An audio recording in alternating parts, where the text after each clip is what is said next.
What is going on, guys? Craig1287 here, and I'm bringing you some Battlefield 3 gameplay, but that's just going to be in the background. The point of this video is going over the recent Road to Battlefield 4 Tweaked to the Core article that was released on the Battlefield blog, and they released just a crap ton of content.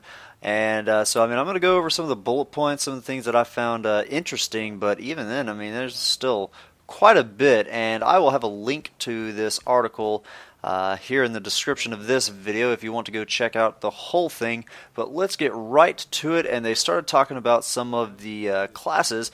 They did show a little screenshot of all four of the classes, what they will roughly look like for the three different factions: US, Russia, and Canada. Canada, where did that come from? China. And so let's get right into the actual aspects of the game rather than just aesthetics and what things look like. So they start off talking about the engineer, and they mentioned that the engineer is going to have a lot more diversity in his anti-tank roles, saying that this is going to include everything from high damage weapons that may be more challenging to use, like the RPG-7 V2, which by more challenging, I'm guessing they mean, shoot it and it just goes on a direct path and has no changing. And then they say to fire and forget smart weapons with low damage, like the MBT Law, and a fan favorite wire-guided engineer missile, the FGM-172 SRAW, that you might recognize from Battlefield 2. And I didn't play engineer all that much in Battlefield 2, so I am actually not familiar with the SRAW. I was always Spec Ops or Medic, and some support. So that's interesting, and I'm hoping there will be, even other variations. Fingers crossed, but having those in addition to all the anti-air stuff that we will have, the Strela and the Igla, things like that. It seems like there will be a good variety for the engineer to use for that. And that was pretty much all the key stuff for the Engie. Moving on to the support. As they go into saying that the support has a few more offensive options thanks to community feedback, which code for a whole lot of people pissing and moaning. He will retain his C4 and Claymores from Battlefield 3. So obviously what we saw from the pre-alpha stuff shown at E3 was that the support class was not going to be returning with C4 like he was in BF3, and that was being a kind of sort of exclusive to the Recon class. And as they've just confirmed, they will have C4 and Claymores again, probably also able to resupply those C4 and Claymores off his own supply kits. That's just assumed. That is not in the article. Now, they also say something such as redesigned remote mortar, allowing him to use indirect fire from a distance. So this might be a deployable thing like the SOFLAM was, and how the mortar was in previous Battlefield 3, well, I guess I should say current, but that you might be able to use a remote screen like how you could with the SOFLAM in Battlefield 3 and control the mortar that way. So I don't know how I feel about this. They eventually did patch the mortar so that you could only use it in spots that were not no man's zone for both teams, so that you could not be cheesy and never be killed. Deploy it behind a crate or something like that, so that you could never be shot from the other team's open man zone, or whatever you want to call it, safe zone. Sorry about that, guys. Still a little sick. But, so yeah, I feel like that it would just result in the same thing that we had in early Battlefield 3. People would deploy it in no man's zone, and then, well, I guess you still could have it to where it can't be deployed in no man's zone, but you would then retreat back to no man's zone and be able to use it from there. But who knows? Don't want to say too much until we have more. See some footage of the final version of it, and get our hands on it with the beta and all that good stuff. So that's what they got for support. Moving on to the Recon, and there's actually quite a bit discussed as for the Recon. what they got there is, as well as the return of the Spec Ops playstyle from Battlefield 2, in that you know there's a lot of new weapons that are available to all kits and things like that that the support or the recon kit can use, but you can now pack the so that would be the carbine.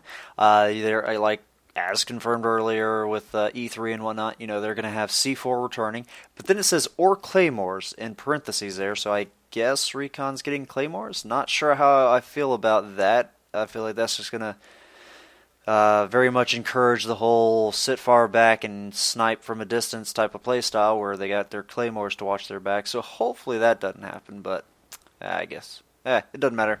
If they're too far away, they're not really playing the objective. I don't care. They can keep sitting out there doing nothing. And then motion sensors, and as we saw at E3, it is the throwable ball motion sensors that we saw in Bad Company 2 and Bad Company 1, I guess. So that's interesting. We'll just have to see how they handle those in terms of throwing distance and all that. Now, Recon saw this in the section. Revamped sniping mechanics with rebalanced sniper rifles. The ability to zero your sights, in parentheses, set an aiming distance, in parentheses, and additional optics and accessories. So that'll be interesting. You know, we don't really know exactly what the bullet drop will be like, but zeroing your sights, it'll be interesting to see how that works. Will it work from respawn to respawn and things like that? Who knows? And then they finally say that the Recon players can still utilize the MAV, the tugs, and radio beacon to help out their team. So it's interesting to see that the radio beacon will be returning.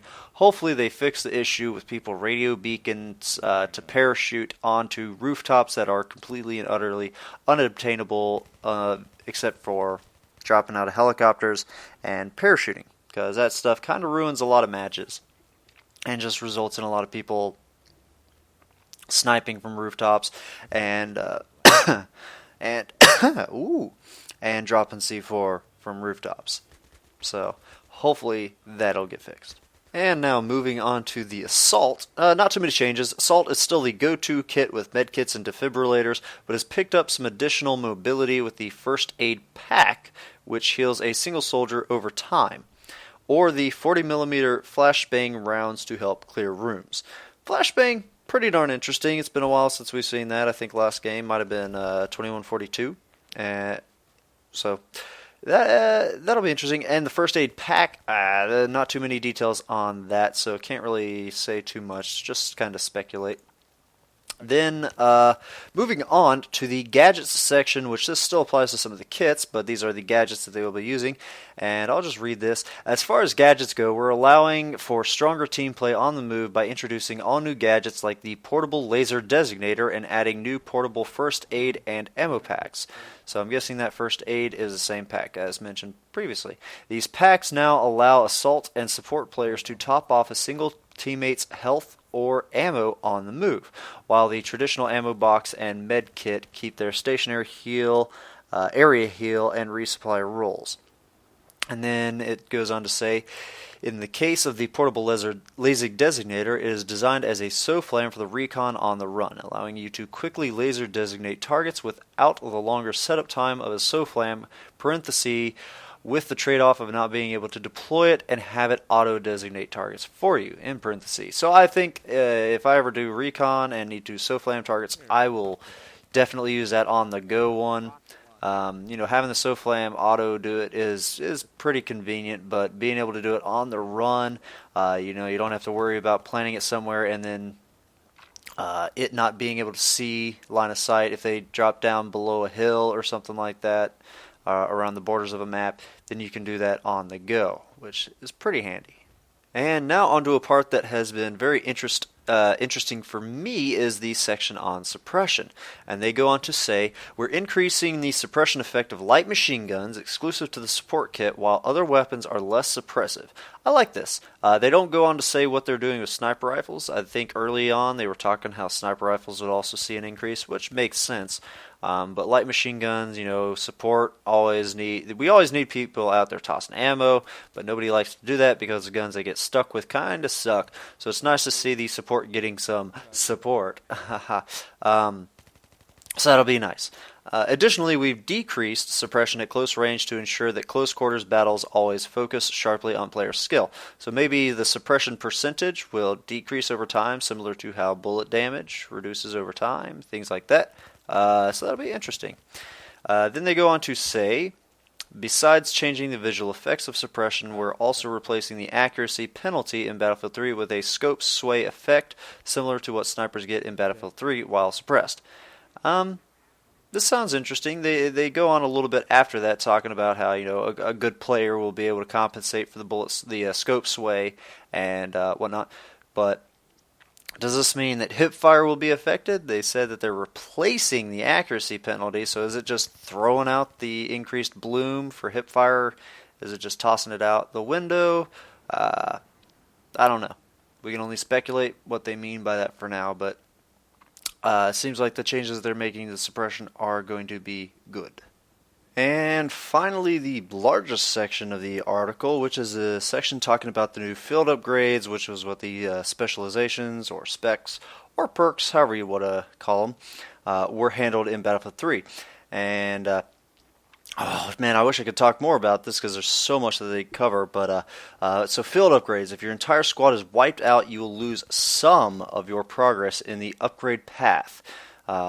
Originally, based on what was said and what was shown at the E3 pre-alpha stuff, it seemed like if you guys got squad wiped, you would lose all of the progress. Maybe they had a lot of gripes about that, and so they've changed it to now you will lose some of your progress. I don't know if this is a confirm or just a typo, mishap, or something like that. So it'll be interesting to see. Personally, I think it would be a lot better if it was just the lose some. Just because, it is very sad and depressing if you lose all of the perks.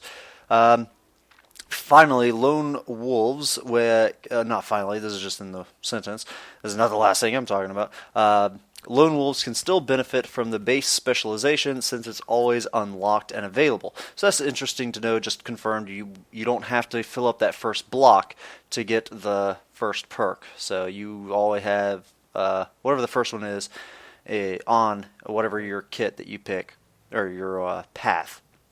And then it goes on to say, each of the playable kits, Engineer, Recon, Assault, Support, have 4 upgrade careers, paths, to choose between. 2 of those for each of the 4 classes. 2 of these are global and usable for any of the kits, while 1 of them is focusing on offense and 1 on defense. And then it goes on to say that defense is going to start with sprint, go to ammo, then grenades, and then reduced fall, which is one of the new ones. And then you have defense, which starts at armor, a new one, goes to cover, then to flak, and then to quick regen, another one of the new ones. And then they do provide some examples for a few of the kits. For some of the kit-specific ones, it goes on to say the assault kit has the unique combat medic and grenadier upgrade paths. It doesn't go into the specifics of it, and then it says engineer can choose between the specializing in the roles of either the mechanic or anti-tank soldier. And I'm sure just by the names of those, you guys can figure out what they're going to, what the 4 possible things would be. And then they do provide a list of all of the specs, and of course remind us that these are all up to change, that what they are still being in pre-alpha and alpha and beta and stuff. All the names, what the specific effects, and the scale of these effects can all be changed before the release of the full game. And now, I don't want to go through all of them, but I do want to point out some interesting things. When you guys go through there and look, notice how they've kind of split up the whole squad explosives one. That one used to give you, whatever your explosives were. C4, the rockets, Claymore, all those different things. If someone had squad explosive perked, picked, all of those things would get increased amounts. Now in this one, they've split it up. You know, have the one that adds increased C4, the one that adds increased mines, rockets, well, 40 millimeter grenades, but those are always part of the added grenade perks, and then claymores as being separate. But when you look through that list, it has those broken up. But then there's also a thing that says, if I can find it real quick. Well, there's a defib upgrade, which is new, which is increased. It's interesting. It increases the charge up speed of the defibrillators. I know they're increasing that for Battlefield 4, so that, who knows, maybe that upgrade will make it how it was in BF3, or still not as fast. Who knows? They've got some new ones in there. Stealth to make you be 3D spotted, not as long. They've got advanced spotting, which makes it so the people that you spot stay spotted longer. They've got one in there listed, though. Medical unit. Well, they've got a bunch that are for units, where if you are in a vehicle, your vehicle will start to heal people around you, or resupply people near you, or repair nearby vehicles, things like that. But then they have one that says medkits upgrade, increase maximum deployed medic bags and packs. So maybe you could have 2 medic bags out, 2 packs out, and then there's the same for the ammo bag upgrade, increase maximum deployed ammo boxes and packs. So that's interesting. Now, there's already one that says new rockets, and there's one that says not new rockets, but to have more rockets. There's one that says you have more 40 mil grenades, but then there's one that says indirect fire upgrade, which is for the grenade launcher air burst one that the support role has. And then you go and you look through there and it says more deployed explosives. What is deployed explosives? Is that C4 or claymores? Well, they already have 2 that are for those specific ones. What does it mean by deploy? So I don't really know what they mean by that. They've already got like all the other type of explosives covered. So does that one encompass like all of them at once? So is that for one of the class specific specializations? Who knows? It seems weird because your path only applies to you, and you can only be one kid at a time, which means you're not going to be able to have 40 mil grenade launchers in addition to the rockets and things like that, so you can't mix and match. And also there's one on there that says MP-APS upgrade, longer uptime on MP-APS. I have absolutely no clue what that is. If you guys know, please tell me. I did a search thing on the page to see if I missed it in some of the descriptions, and there's nothing else mentioned about MP-APS. So if you know, please tell me. But guys, check out the article. Pretty interesting read. Crap tons of new content, and my throat is just killing me. I can't really handle talking much more. So I hope you guys enjoyed the gameplay that was going on in the background. Have a good one. Ta-ta. Later, man. See ya.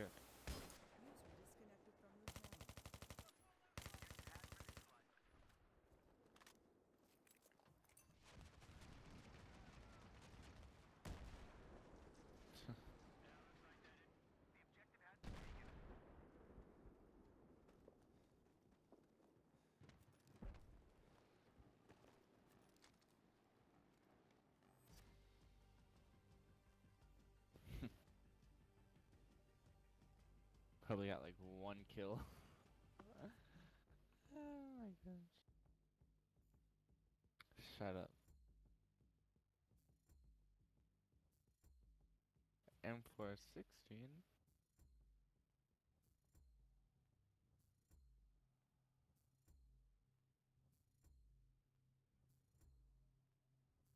Cluster rank 5.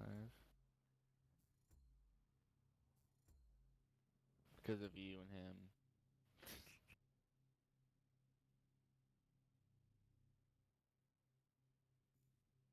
How long did it take you before you actually got good at this game?